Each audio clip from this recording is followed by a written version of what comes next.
They always are willing to help us. They're always doing things for us without being asked. That's them right there. And would that be your house? That's how we're supposed to be. I mean, we're supposed to be doing this.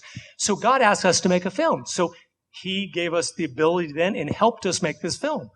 But that's what we were asked to do. But that's no more important than whatever he's asked for you is what you're supposed to be doing. And it's just as important. Don't think, I need to make a movie or I'll never make something. That's okay. If he didn't set things up to help you do that and to give you the ability to do, that's okay. That means that you weren't supposed to do that. But what were you supposed to do? What are you supposed to be doing? We know in God's word what we're supposed to be doing, but I think also individually as Christians, it should be part of our daily prayer to God.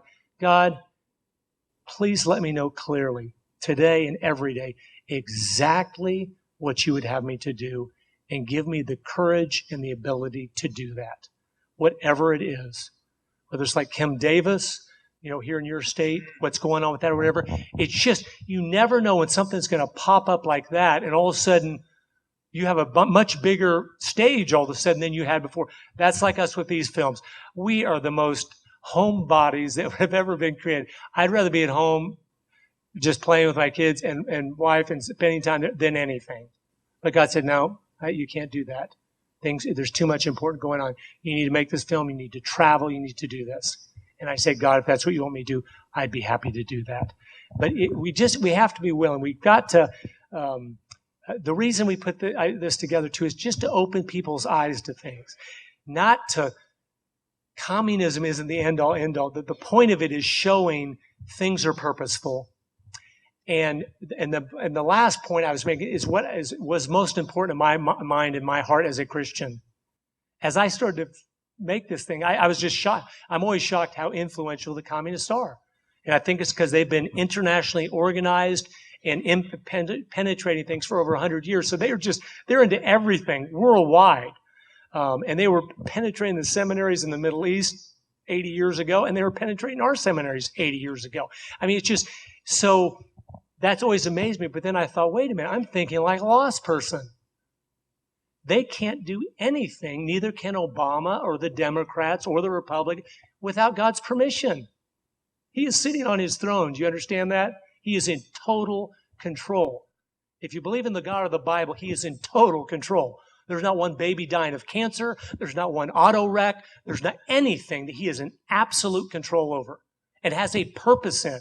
That's what our trust comes. We've lost several little children in the last few years, having stillborn children. And we realized that's God. We didn't plan that. That's God's plan. And if he chooses to do that, then please help us through this. But then please help us see why you allowed this, because we know you had a purpose. And we've seen so many times since then, other families we meet that have been through that, all of a sudden we can be a blessing to them. We couldn't have been before at the same level. Now we can hug them and they know, oh, they understand what I'm going through. So everything is for a purpose. God's never evil, mean, but he has a purpose. And many times he allows things to happen that we wouldn't choose. We frankly would not choose.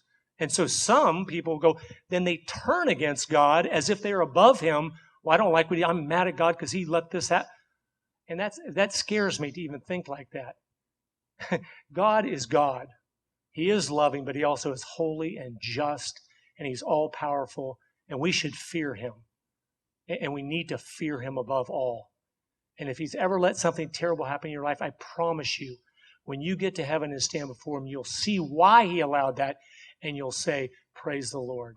Thank you for allowing that to happen. It was the most horrible tragedy at the time, but look what you did with that. You had a plan of that. It wasn't just to make me suffer. It was to allow me to suffer, maybe to grow me to be more like you, but also many other things. And it's always that way.